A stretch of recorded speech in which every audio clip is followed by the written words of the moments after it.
Guernica by Pablo Picasso. Few artworks are able to make an impact that may last for centuries, immortalizing their creators in the process as well. In today's article, we will take a look at one such artwork that captured the imagination of the world from the time it was created and continues to do so even today. I am talking about Guernica, one of the most famous paintings in the world today.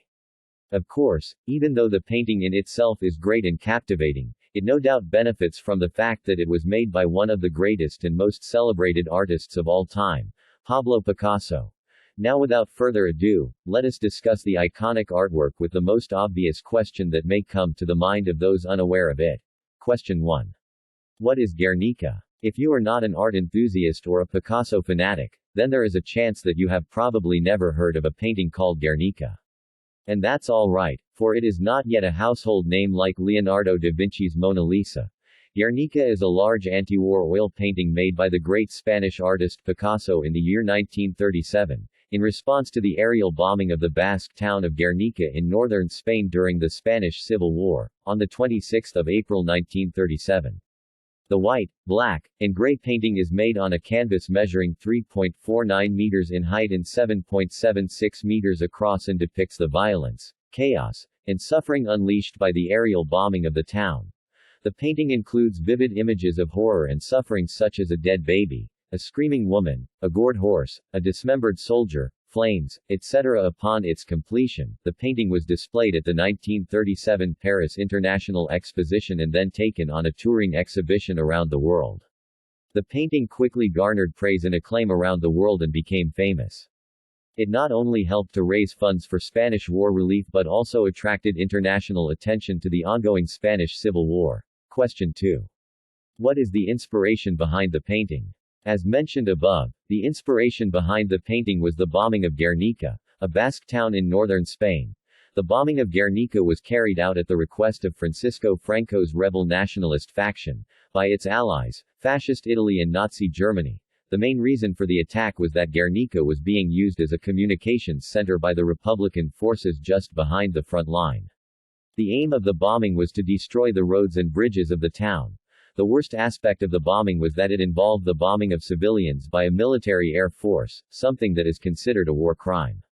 Even though the bombing attracted global controversy and condemnation, many historians argue that it was a legitimate attack, for under international laws regarding aerial warfare at the time, Guernica could be considered a legitimate military target. Over 1,600 people were reported to be killed at the time, although the actual number of deaths is still disputed with various sources claiming various numbers of victims.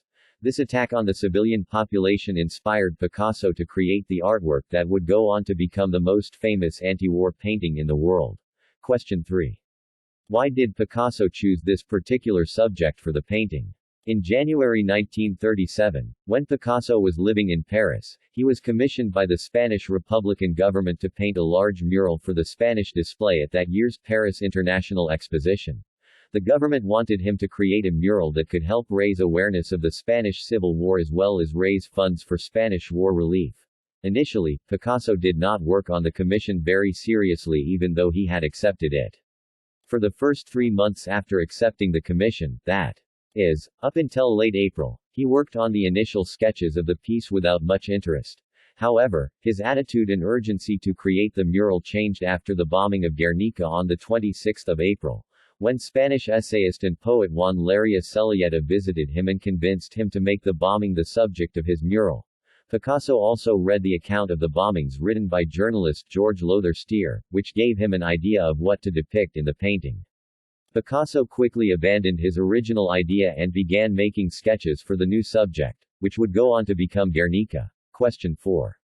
How long did Picasso take to complete the painting? It is said that Picasso worked on the painting for 35 days, finishing it on 4 June 1937. Picasso prepared the large canvas with the help of his partner at the time, French photographer Dora Maar, and American artist John Farren. Maar documented the creation of the painting with her photographs. Picasso used a specially formulated matte house paint to have the least gloss possible. He even allowed influential visitors to visit his studio and observe his progress on the painting, something he almost never did.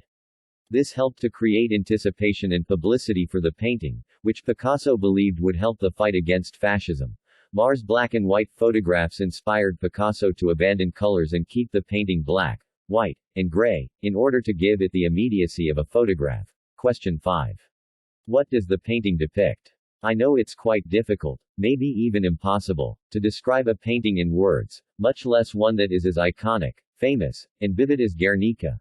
Nevertheless, I will try to give you a sense of what the painting depicts, particularly its most vivid images. To show the agony, terror, and chaos that resulted from the bombings, Picasso shows a scene within a room, wherein one can see a grieving woman holding a dead child in her arms. A wide-eyed bull with a tail suggesting rising flame and smoke is seen through a window. A horse fallen in agony and pain, with a large hole in its side as if a spear had run through it. One can find a dead and dismembered soldier, with the open palm of his left hand revealing a stigma, said to be a symbol of martyrdom derived from the stigmata of Jesus Christ, while the hand of his severed right arm is holding a sword from which a flower grows. It shows another woman screaming with her mouth wide open, her head thrown back, and her arms raised in terror. The screaming woman is trapped by fire from above and below. The reason Picasso depicts women and children in the painting instead of men is that at the time of the bombing, the majority of Guernica's men were away fighting on behalf of the Republicans, and the town was mostly populated by women and children. Of course, what I have just described doesn't do justice to the painting even in the slightest. The images described above are only the most vivid and horrifying ones. Needless to say, the complex painting contains several other hidden images and symbols that are not as easily distinguished as the images described here. Question 6. How did the painting become so popular across the world? After it was created, Guernica was taken on an international tour which helped to raise awareness of the Spanish Civil War as well as raise funds for the Republican cause. The painting first toured Europe. It was displayed in several Scandinavian cities such as Oslo, Copenhagen, Stockholm, and Gothenburg. After touring the Scandinavian cities, it made its way to cities in England such as London, Leeds, Liverpool, and Manchester, before being returned to France for a brief period. After Franco's nationalist faction won the war and Franco became the dictator of Spain, Guernica was sent to America in order to raise awareness and funds as well as support for the Spanish refugees. After being displayed in the Valentine Gallery in New York City and the San Francisco Museum of Modern Art, Guernica found its way into the Museum of Modern Art in New York, where it was displayed in an exhibition dedicated to the works of Picasso, titled Picasso, 40 Years of His Art.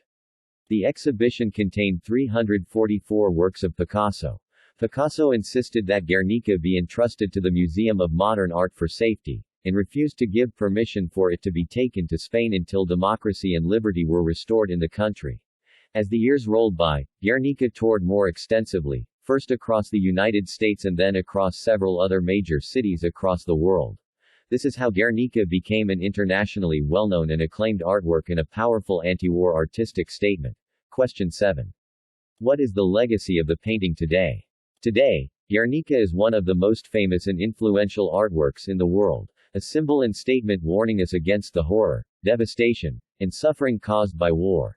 As Picasso did not include any obvious or direct reference to the bombing of Guernica in the painting, Guernica now holds a universal and timeless message that is easily associated with all forms of inhumanity and injustice. Picasso was also praised for pioneering a new language, one that combined Cubist and Expressionistic techniques to deliver a powerful message. A full-size tapestry copy of Guernica, made by French textile artist Jacqueline de la Baume d'Urbach, used to hang at the United Nations headquarters in New York City until February 2021. Today it hangs on the wall outside the United Nations Security Council. The painting has also inspired several other artists such as Faith Ringgold and Goshka Makuga, as well as a theatrical reproduction by Erika Luckert. Widely regarded as the most powerful, poignant, and moving anti-war painting in history, Guernica now rests in the Museo Reina Sofia in Madrid.